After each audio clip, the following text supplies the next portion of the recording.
नमस्कार दोस्तों, आज के इस वीडियो के अंदर हम बात करेंगे वोल्टेज डिवाइडर रूल के बारे में।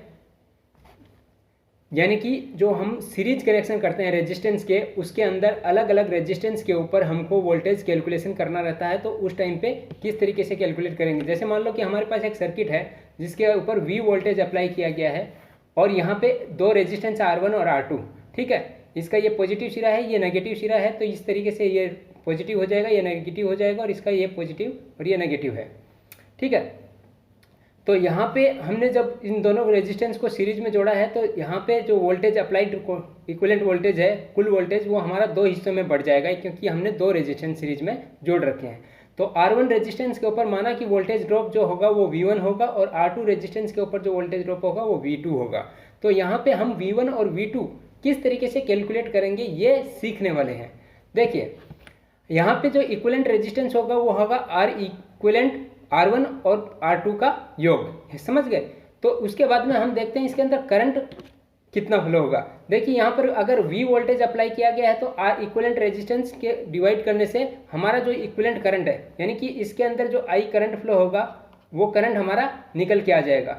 इसको हम इक्विवेलेंट रेजिस्टेंस की इक्वेशन हमने यहाँ पे बनाई है, इसका मतलब इक्विवेलेंट हम R1 प्लस R2 लिख सकते हैं। उसके बाद में देखते हैं वोल्टेज V1 जो है वो किस फॉर्मूले से आएगा, क्योंकि देखिए इस रेजिस्टेंस R1 के अंदर जो करंट जा रहा है, यहाँ पे वोल्टेज ड्रॉप क्या होगा, ओम्स लॉ के अनुसार V1 इक्वल टू R1, ठीक है।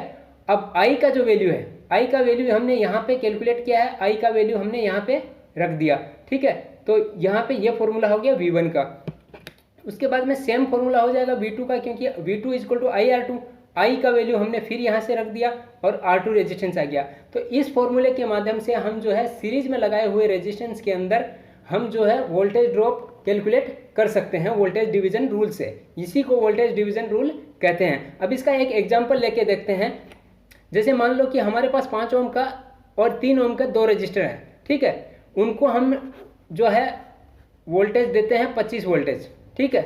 तो इसके ऊपर अलग वोल्टेज ड्रॉप होगा, इसके ऊपर अलग वोल्टेज ड्रॉप होगा। इसके ऊपर जो वोल्टेज ड्रॉप होगा माना वो V1 है, इसके ऊपर जो वोल्टेज ड्रॉप होगा वो V2 है, क्योंकि हम ऐसे मान लेते हैं कि ये R1 रेजिस्टेंस है, ये R2 रेजिस्टेंस है, ठीक है।